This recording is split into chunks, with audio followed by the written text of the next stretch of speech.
네, SK 와이번스의 2019 시즌 리뷰, 2020년 프리뷰. 거기에다가 또 SK 와이번스의 스토브리그에서의 또 이슈들을 한번 짚어보도록 하겠습니다. 핫 이슈를 한번 짚어볼 건데요.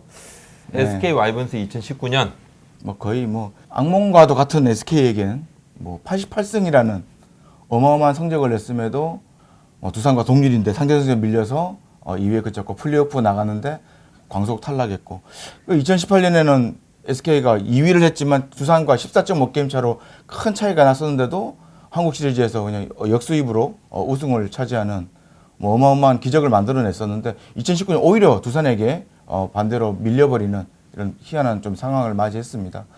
그리고 2018년 시즌을 마치고 FA 뭐 최정에게 6년에 106억 그리고 이정원에게 4년에 69억이라는 내부 FA를 잡는 좋은 성과를 마치고 그렇게 했는데 뭐 결국 2019년에는 타선이 좀 부진하면서 마운드는 매우 좋았지만 타선이 좀 터지지 않으면서 후반에 무려 80승 고지를 먼저 선착했음에도 불구하고 뒤에도 갈수록 이 좀 시너지 효과가 좀 나지 않으면서 계속 지리멸렬한 상황이 되면서 결국 두산에게 역전당하는 이때까지 프로야구사에서 좀 보기 드문 결과가 나왔습니다. 보기 드물었죠. 왜냐하면 처음이었으니까. 처음이었으니까요. 예, 최초. 최다 경기차 역전. 자, 1위를 역전으로 해서 1위를 내주고 말았는데 2019 시즌의 가을 야구에서는 이 최정 선수, 또 이재원 선수, 그리고 2017년을 마치고 4년에 29억 계약을 했던 이 정의윤 선수, 거물 FA 3명이 그냥 네.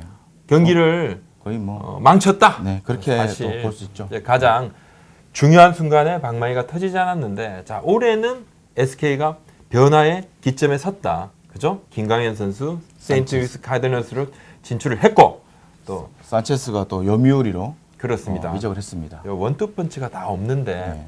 근데 사실 이번에 가을 이제 야구가 끝나고 스토브리그에 들어가면서 SK의 어떤 외부 영입 특히 지금 팬들께서 많이 좀 주목하고 계시는 이 유격수 자리 말이에요. 이 부분에서 좀 뭔가 외부 영입이 있는 것 아니겠느냐. 해야 되는 거 아니냐라는 얘기가 확실히 많았고요. 유격수 이제 주전이 김성현 선수였거든요. 주전으로 계속 좋은 활약을 했었는데 지난해 좀 타격과 수비 모두 구멍이 돼버렸어요. 그래서 지난해 무려 144경기 전 경기 출전을 했습니다. 그중에 132경기를 선발로 나갔고요. 근데 타율이 2할 4푼 6리, 1홈런에 34타점으로 매우 타격이 부진했고요. 좀 더 안 좋았던 건 실책이었죠. 수비 실책이 26개로 압도적으로 1위를 했습니다. 2위가 이학주 선수였는데 19개였거든요. 유격수가 원래 실책이 많다고 해도 이 정도 실책은 좀 주전 유격수로 하기에는 너무 좀 떨어진 실력이 아닌가라는 얘기가 많았습니다. 김승현 선수가 이제 나이가 꽤 있습니다. 예. 자, 올해 이제 만으로 33세, 한국 나이로 34세가 되는데 그럼 이제 그 다음도 생각을 해야 되고 윈나우를 한다 그래도 고민이고 그죠? 리빌딩도 이 포지션 리빌딩도 좀 해야 되는 그런 상황인데 이도저도 아니다. 팬들께서도 도대체 SK는 외부 FA에 대한 무슨 뭐 징크스가 있느냐, 왜 이렇게 싫어하느냐 이런 이야기도 하셨는데 그러면 SK가 전혀 움직이지 않았느냐? 자, 확인을 한번 해봤습니다. 자, 그러면 김선빈 FA 영입 시도의 전말, 처음 A부터 Z까지. 물론 이제 가운데 B, C, D 이건 없습니다. 그냥 A부터 Z까지 한번 보겠습니다. 자, 사실 이제 김선빈 선수를 영입을 하기 위해서 뛰어들었다. 이건 사실이더라고요. 자, 확인을 해보니까 접촉을 했습니다. 접촉을 하고 최종 금액을 제시한 것도 맞습니다.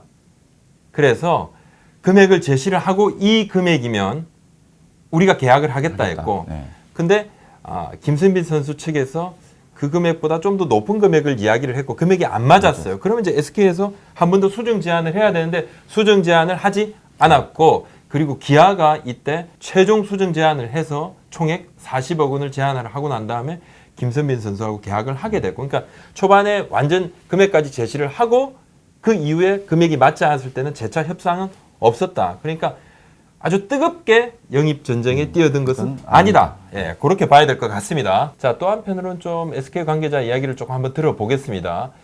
협상 과정에서는 금액 조정을 하지 않았고 그리고 또 한편으로는 외부 FA를 영입을 하게 되면 투자 대비 보상금까지 하면 50억 원 정도를 써야 되고 그리고 보상 선수로 유망주를 내줘야 되는데 이 유망주는 사실 뭐 트레이드를 할 수 있는 카드로 사용을 할 수도 있어서 그런 부담감도 있었다 이렇게 이야기를 했습니다. 그리고 또 한 명이 더 LG의 그렇습니다. 오주환 선수와도 같은 유격수였으니까요. 혹시 접촉이 있었을까 생각을 해봤는데 뭐 SK 말로는 오주환은 어떻게 보면 그 구단의 기조와는 좀 맞지 않은 선수였다라고 판단해서 거의 뭐 협상을 착수 단계에서 바로 접은 것으로 알려지고 있습니다. 처음에 고민을 하고 난 다음에 바로 접었다는 것은 저 외부의 어떤 구단 내부보다는 좀 외부의 어떤 입김이 조금 작용을 했다. 이제 그렇게 보는 것이 합리적인 의심이다. 이렇게 좀 봐집니다. SK의 유격수 고민 어떻게 됩니까? 이 팬들께서는 참 걱정이 많아요. 뭐 외부 트레이드 외에는 지금 현재로서는 이제 모든 문이 닫혀 있기 때문에 트레이드를 해서 새로운 선수를 데리고 올 것이냐 말 것이냐 이제 SK가 결정을 해야 될 것 같고요. 현재에서 이제 상황으로 보면 유격수는 이제 김성현 선수를 일단 주전으로 놓고 네. 이루수는 지금 나주환 선수가 또 트레이드를 해서 갔기 때문에 네. 최양 선수가 일단 가장 유력한 이루수 후보라고 보면 되고요. 네. 호주 마무리 캠프에서 정현 선수와 김창평 선수가 상당히 좋은 기량 발전이 있었다고 합니다. 그래서 이제 김성현, 최항을 놓고 그 뒤에 정현 선수와 김창평 선수가 경쟁이 뛰어드는 이런 사자 구도가 이루어질 가능성이 높습니다. 요 말씀을 한번 드려보겠습니다.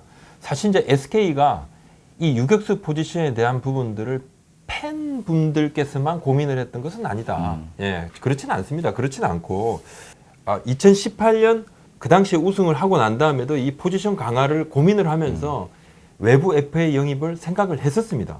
그 누구냐? 바로 삼성 라이온즈의 김상수 선수를 놓고 이제 고민을 했었습니다. 고민을 했는데 결국 이제 김상수 선수가 3년에 18억 원으로 삼성에 잔류를 했어요. 내부적으로는 그때 2019년에 이런 힘든 상황을 겪어보니까 내부적으로는 그때 좀 더 적극적으로 달려들었더라면 하고 하는 후회하는 목소리들이 일부 있다. 이렇게 좀 확인을 했고 결국은 SK는 그때 선택을 한 것이죠. 김상수 선수를 영입하는데 좀 더 힘을 쏘는 대신에 뭐 여러 가지 뭐 내야수 유망주들 있죠. 뭐 최양 선수라든지 이 유망주들에게 좀 더 기대를 했는데 뭐 결과는 조금 실패로 끝났다. 2019년은 실패로 끝났다. 이제 2020 시즌이 마치고 나면 또 이제 FA들이 나오지 않습니까? 그럼 이제 FA 시장에 또 두산 같은 경우는 최대 9명이 또 나올 수 있다. 이렇게 이야기를 하는데 FA 시장에 이제 올해 말은 좀 SK가 달라질 수도 있다. 물론 뭐 2020년 시즌의 성적도 봐야 되겠습니다만 그거와는 별도로 그건 차치하고라도 뭔가 이제 SK가 조금 더 바뀔 여지가 있다. 이런 이야기가 내부적으로 들어와요. 아마도 SK가 지금 뭐 돈이 없어서 돈 때문에 FA를 잡지 않는다. 네.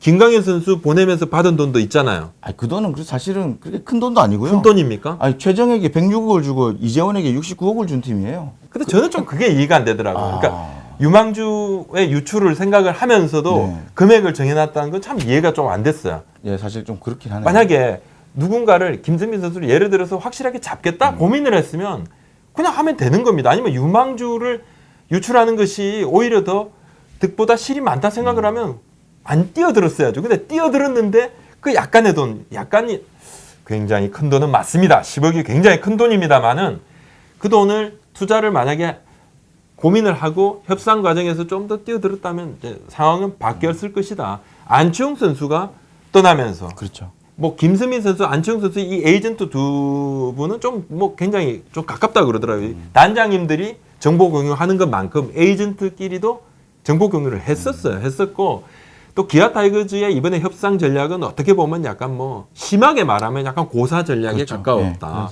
계속 좀 피곤하게 만드는 그런 상황에서 에이전트도 그렇고 선수도 그렇고 조금 피로감도 있었고 다른 데서 오퍼가 온다면 능히 옮길 그런 마음의 준비도 하고 있었단 말입니다. 그래서 조금 더 강하게 나왔으면 어땠을까 했는데 그런 부분은 조금 아쉽습니다. 결과론적으로 구단 내부적으로는 뭐 돈도 조금 맞지 않았지만은 자기들이 책정한 액수에서 더 줬을 때 그 선수가 보여줄 퍼포먼스와 그리고 유망주를 보내면서 그 유망주가 나중에 혹시나 커서 또 좋은 선수가 됐을 때 그런 부담감 이런 것들을 다 따져봤을 때 그 액수 이상을 투자하기에는 좀 무리라고 봤다고 나름 합리적인 선택을 했다고 저는 보여집니다. 외부 FA에 대한 이 뭐랄까 좀 영입의 열정이 그 갖는 그 진정성이라는 부분은 뭐 진정성은 당연히 돈인 것이죠. 돈인 것인데 그 부분은 조금 더 아쉬울 수 있고 2020년은 구단 내부에서도 조금 우리도 한번 때가 되면 지를 수도 있다. 네. 이런 이야기들이 있습니다. 지금 뭐 SK가 여러 지금 유망주들 젊은 선수들을 좀 나름 키우려고 노력을 하는데 지금 벌써 몇 년 됐거든요. 근데 이 상황에서 더 이상 답이 안 나온다 하면 올해가 거의 마지막이 아닐까. 올해 만약에 그 선수들이 확실한 퍼포먼스를 보여주지 않으면 결국 SK도 뭐 매년 뭐 키운다고만 할 수는 없지 않습니까? 성적을 또 보여줘야 되는 상황이 되니까요. 올해는 좀 참전하지 않을까라는 생각이 듭니다. 그렇습니다. 사실 뭐 소 잃고 외양간을 고친다 그러는데 소를 잃고 외양간 고치는 게 맞습니다. 그냥 큰 문제가 보면 소를 잃고 외양간을 안 고쳐서 문제인데 SK의 유격수 포지션 보강이 FA만 맞춰줬던 건 사실 아닙니다. 사실 아니고 그 전에 이미 트레이드 얘기가 오갔었죠. 그렇죠. 이제 이학주 선수에 대한 트레이드가 있었습니다. 근데 시즌 중에 트레이드 논의를 했었죠. 시즌이 막 끝나자마자 네, 바로 논의를 했었는데 뭐 카드가 좀 맞지 않았습니다.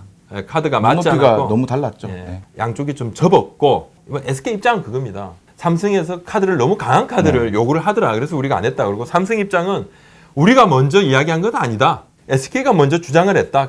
트레이드 하자 이렇게 이야기가 나왔는데 양쪽에서 고민을 하고 이야기를 하다 보니까 지금 이제 결론이 나지 않아서 트레이드가 없어졌고 SK의 공식 입장은 시즌 중에 다시 트레이드 논의를 할 생각은 없다. 그러니까 이학주 트레이드는 완전히 끝난 것이고 최근에 이학주 선수가 자신의 인스타그램, SNS에 뭐 삼성 관련 사진들을 좀 지워서 저희 이제 채널에도 구독자분들께서 뭐 어떤 일인지 조금 알아봐 달라 그렇게 말씀하시는데 뭐 구단에서 하는 것으로는 이학주 선수하고 직접 연락을 해봐야 되는 거죠. 왜 사진을 지운지 그 마음을 알 수가 있는 사람은 이학주 선수밖에 없는데 이학주 선수하고 제가 직접 연락은 안 됐습니다. 안 됐는데 구단 쪽으로 조금 뭐 간접적으로 확인을 해본 결과 어떤 사건 사고는 전혀 아니고 그리고 이학주 선수가 좀 솔직한 스타일이래요. 큰 생각 없이 이렇게 좀 몇 개 관련된 사진들을 뭐 지울 수도 있는 부분이고 많은 사진을 지운 것도 아니다 이렇게 파악을 좀 하고 있고 그리고 이것이 트레이드하고는 전혀 연관이 없는 것으로는 제가 확인을 했습니다. 확인을 했고 자 그러니까 이학주 선수 또 김상수 선수는 2020년에도 삼성 라이온즈의 키스톤으로 활약을 할 것이고 그렇다면 SK의 유격수 트레이드 시도는 끝이 난 것인가? 아닙니다. 아닙니다. 요 부분은 딱 제가 말씀을 좀 드리겠습니다. SK가 새로운 타팀의 주전급 내야수를 고민을 하고 있고 2019 시즌에도 이미 트레이드 요청을 한번 한 적이 있고요. 이 선수에 대해서는 2020년 시즌에도 지속적으로 접촉을 할 것이다 이렇게 공언을 했어요. 공언을 했고 이 선수가 상당히 능력이 있다. 상당히 주전으로 또 활약도 하고 있고 성적이 좋았던 선수. 아주 충격이죠. 최근엔 조금 아쉽지만은 언제든지 반등을 할 수 있는 그런 선수다라는 것만 말씀을 드리고 이 부분이 조금 더 뭔가 좀 가시적인 부분이 있으면 다시 한번 말씀을 전해 올리겠습니다. 네. 자, SK의 가장 큰 고민이 이제 그 원투펀치가 갑자기 다 없어졌다. 선발진 다시 짜는 게 가장 큰 급선무가 됐습니다. 그래서 김광현 선수 SK를 대표하는 에이스 중에 에이스. 네. 대표 선수로 있었던 선수가 지금 세인트루이스로 갔고요. 네. 그러다 보니까 지금 외국인 투수 2명, 근데 심지어 또 외국인 투수 2명이 새로 왔습니다. 외국인 선수 니킹엄과 리카르도 핀토 2명의 선수를 새로 영입했습니다. 둘 다 강속구 투수고요. 이 2명의 외국인 투수가 얼마나 잘해주냐에 따라서 SK의 성적이 거의 우승권이냐 5강권이냐로 크게 바뀔 것 같다는 생각이 들고요. 특히 이 김광현 선수의 공백을 어떻게 메우느냐 이게 지금 현재 SK의 가장 큰 숙제가 아닐까 싶습니다. 그 전에 4호 선발로 했던 박종훈, 문승원 선수가 어느 정도 10승 근처에 자기 역할을 한다고 보면 마지막 5번째 선발이 어떤 역할을 하느냐 얼마만큼 외국인 투수들이 KBO 리그에 적응하는 시간 동안에 잘 받쳐줄 수 있느냐가 SK 초반 성적 그리고 시즌 최종 성적까지도 큰 영향을 끼칠 수 있다고 보면은 일단 현재 김태훈 선수가 현재 5선발의 가장 큰 유력한 후보로 꼽히고 있습니다. 구단 측에서는 5선발이라기보다는 3선발까지도 얘기를 하고 있는 상황인데요. 그동안에 불펜에서 매우 잘해줬던 선수거든요. 초반의 마무리 그리고 중반 이후에는 세런맨으로 좋은 활약을 했던 선수인데 왜 이 선수를 굳이 선발로 내느냐 이렇게 궁금해하시는 팬들이 많습니다. 근데 SK 쪽 구단 쪽 얘기로 보면 2009년 입단할 때부터 SK 구단에서는 김태훈 선수를 선발감으로 놓고 계속 키워왔던 선수입니다. 2군에서는 계속 선발로 줄곧 출장을 했었고요. 그러면서도 중간중간에 김태훈 선수가 무조건 셋업맨으로 1이닝 짧게 던진 투수도 아닙니다. 선발을 계속 던져왔던 투수이기 때문에 긴 이닝을 소화할 수 있는 투수입니다. 그래서 불펜에서도 보통 주로 2, 3이닝을 던질 수 있는 롱 릴리프로 많이 활약을 했었고요. 일단 경험이 풍부하다. 선발 후보 1순위가 된 가장 큰 이유 중에 하나고요. 그리고 지금 SK의 지금 선발 구성상 확정된 4명이 모두가 우투수예요. 그래서 김광현 선수가 떠나면서 우투수가 4명만 됐기 때문에 또 이 좌우 균형을 그래도 좀 맞추려면 왼손 선발이 좀 필요하지 않느냐. 그렇다면 연경엽 감독의 생각은 용병 2명이 일단 키다. 그래서 이 선수들이 어떻게 적응하냐에 따라서 우승 도전도 할 수 있고 6등도 못 할 수 있다. 이렇게 이야기를 합니다. 6등까지도 못 할 수 있다는데 뭐 이 두 명이 키입니다. 키지만 또 키가 뭐 하나만 있는 건 아니잖아요. 근데 아까 지금 김태현 선수의 지금 설명을 쭉 하고 있는데 김태현 선수가 선발로 자리 잡으려면 뭘 좀 해야 됩니까? 어떻게? 뭐 그렇게 크게 뭐 문제가 될 건 없고요. 결국은 이제 이닝수를 얼마만큼 소화시켜 줄 수 있느냐를 하고 있는데 선발 준비를 예전부터 계속 해왔던 선수고 선발을 안 뗀 선수가 아니었기 때문에 크게 지금 스스로도 지금 선발에 대한 의욕이 꽤 있다고 해요. 자기가 의욕도 충만하기 때문에 이닝수를 좀 어느 정도 올릴 수 있는 체력 관리를 어떻게 잘하느냐가 일단 가장 큰 숙제로 지금 보여집니다. 물론 뭐 선발이 굉장히 중요하죠. 공백이 이제 선발에서 크게 났는데 문제는 이 방망이 고민이 지금 SK 내부에서는 현장도 그렇고 프런트도 그렇고 1년 동안에 2019년에 너무 방망이가 안 맞았는데 1년 동안 안 맞아도 이렇게 안 맞을 수가 있나? 자, 이제 최악이니까 바닥을 찍었다 이렇게 이야기를 했는데 연기혁 감독은 잠깐 그런 이야기도 하더라고. 이제 생각도 좀 바뀔 거고 선수들의 고집을 피운 부분도 조금 바뀔 거고 변화 시점도 왔는데 이제 선수들도 뭔가 이런 변화 물론 이제 이 변화는 이제 공인구 반발력 저하인 부분인데 선수들도 이런 변화를 좀 받아들일 것이고 다시 시작하면 된다 이렇게 이야기하는데 한 명 정도가 꼽는다면 누가 가장 살아나야 됩니까? 일단 뭐 한동민 선수가 아닐까 싶습니다. 2018년에 40홈런 이상을 쳤던 선수가 작년에 12개밖에 홈런을 못 쳤으니까요. 연경엽 감독은 시즌 막판에 좀 타선이 살아날 것이라고 솔직히 예상을 했었습니다. 왜냐하면 시즌 중에 계속 선수들의 어떤 체력 관리를 계속 해줬거든요. 히어로즈 시절에 선수들이 체력 관리를 해주면서 시즌 후반에도 타선이 계속 좋은 그런 걸 유지했던 그런 노하우가 있었기 때문에 선수들이 체력 관리를 해주면서 하다 보면 후반에 또 막판에 좋은 타격이 좋아질 것이라고 예상을 하고 시즌을 계속 치렀는데 생각보다 체력이 계속 안 올라온 거죠. 그게 가장 지금 연경 감독이 시즌 후반에 좀 당황했던 그런 상황 중에 하나입니다. 이게 왜 체력이 안 올라오느냐 이거에 대해서 분석을 한 결과로는 예전 김성근 감독 시절에 워낙 훈련을 많이 했지 않습니까? 많이 하다 보니까 이 웨이트 트레이닝을 약간 선수들이 좀 등한시했다고 합니다. 구단 다른 사람들도 웨이트 트레이닝 시간은 약간 좀 쉬는 시간. 알겠습니다. 뭐 여튼 SK가 사실 요주의 팀이다. SK가 뭔가 좀 특별하게 뭐 아니면 도 시즌을 보낼 것이다. 이렇게 이야기를 좀 많이 합니다. 많이 하는데 저는 뭐 제 개인적인 예상으로는 SK를 한 4등 또는 한 6등 정도로 봅니다. 4등에서 한 6등 정도로 보는데 외국인 선수에 대한 어떤 그런 물음표도 있는 것이고 그리고 좀 김강현 선수가 빠져나간 부분 또 산체스 선수만한 또 역할을 해줄 만한 또 원투펀치가 과연 있을까 하는 그런 것도 좀 있는데 한번 좀 지켜보겠습니다. 자, 오늘 말씀 여기까지 올리겠습니다. 고맙습니다.